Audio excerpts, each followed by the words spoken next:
Let's discuss about obstructed labor. In obstructed labor, what happens is, as all of us know, during labor, what happens is there is descent of fetus, right? There is descent of fetus, and this descent is due to contractions of uterus, right?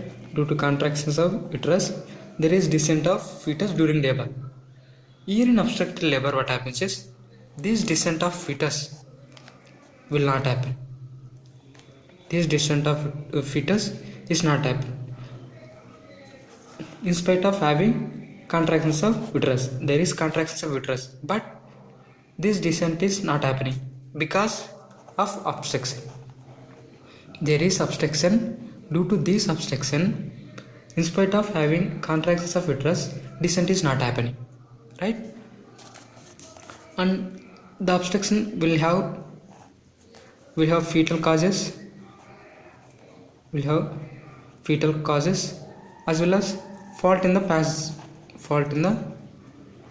passage. Means there is some problem in the tract through which fetus is expelled out. That means genital tract, we can say. So if take fetal causes,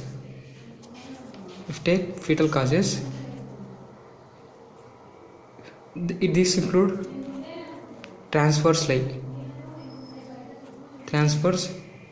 lie, brow presentation,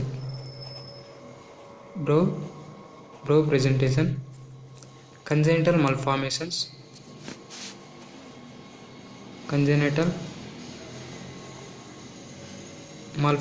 of fetus like hydrocephalus.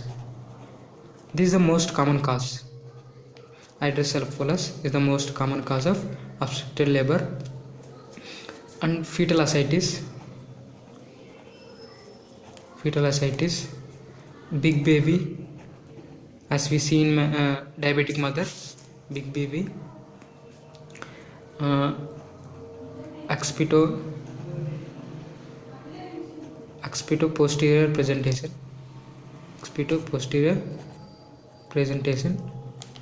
So these are the fetal causes, because hydrocephalus, this is the most common cause, and fetal ascites, big baby, accipito posterior presentation.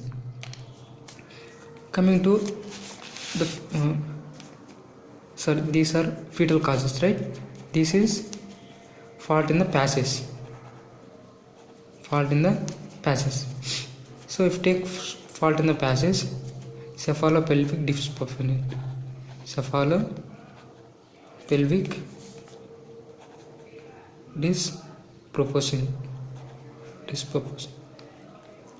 or contracted pelvis,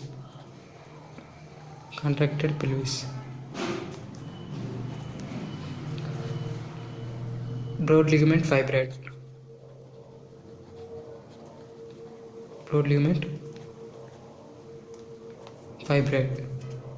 impacted ovarian tumor,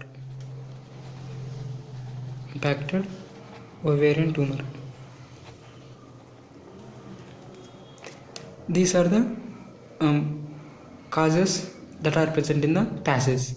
So there is obstruction due to which the descent of fetus is not happening, and the causes for obstruction can be causes in passage or the causes of fetus, right? So what happens when there is obstruction? See, all of us know during labor, the lower segment of uterus will relax,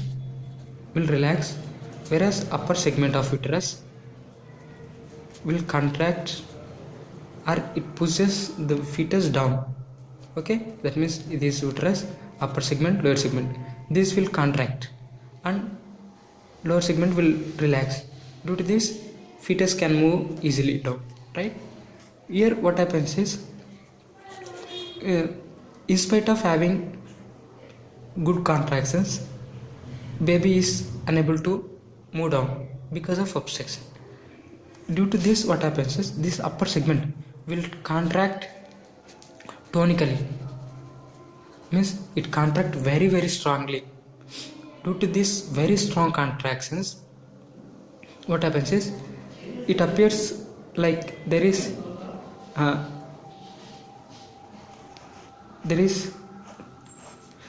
it appears that there is some segmental formations, right? It appears to be like ring, right? It appears like ring because upper segment is contracting very tonically. Due to this, a ring is found between upper segment and lower segment. A ring is found between upper segment and lower segment because of very strong contractions of upper segment. The reason for very strong contractions is the baby is unable to move down, so it is contracting very strongly. Okay, this ring is called Bandel's ring.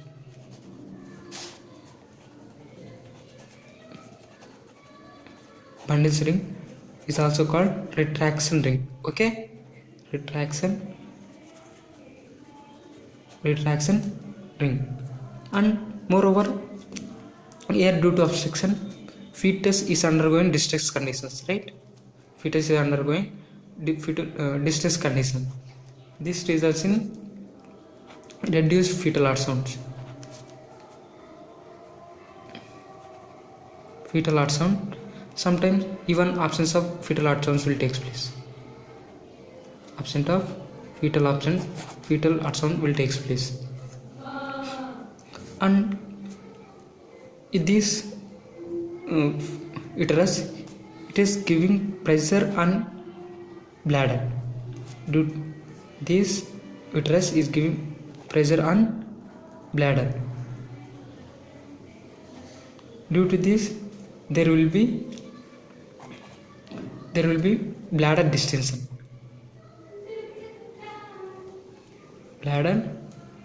Sometimes there will be hematuria also.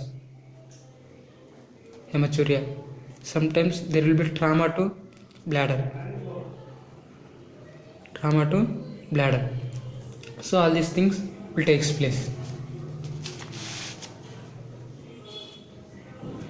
Because the reason for all these symptoms is this urethra is pressed between symphysis pubis and fetal head, right? So this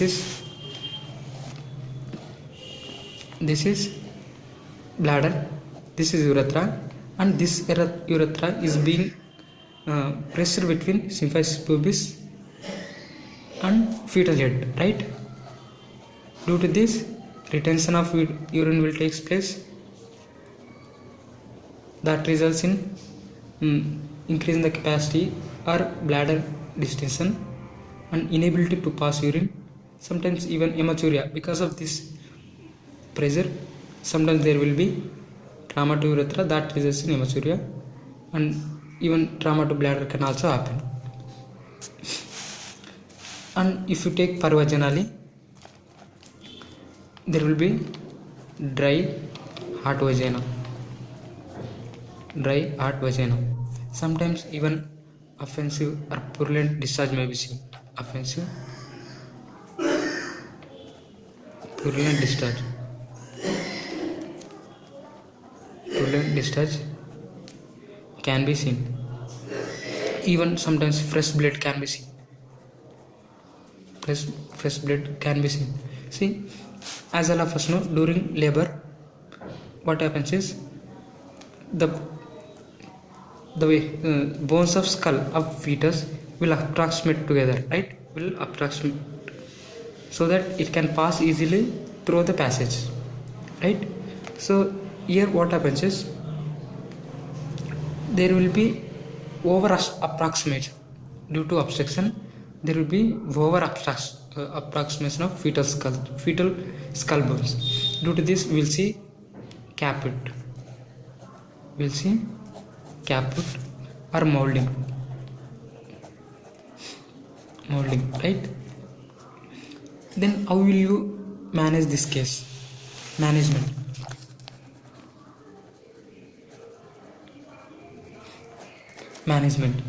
You see, in this case, we should not wait and watch. You have to take as an emergency case, because if you watch and wait, then it results into death of patient. So you should take it as an emergency case. And one more thing is that you should never give oxytocin. Oxytocin should not be given, right? So one thing we have to remember is, two things we have to remember here is, one is we should consider it as an emergency case, and you should not infuse oxytocin, right? And immediate resuscitation can be done. Immediate resuscitation should be done, like correction of dehydration, ketoacidosis. In this case there will be ketoacidosis. The reason for ketoacidosis is, you see, the uterus is undergoing tonic contractions. Due to this tonic contraction, there develops lactic acidosis, and that results in acidosis. So we have to correct even this acidosis also. And prophylactic antibiotics should be given. Okay. And the management is cesarean section.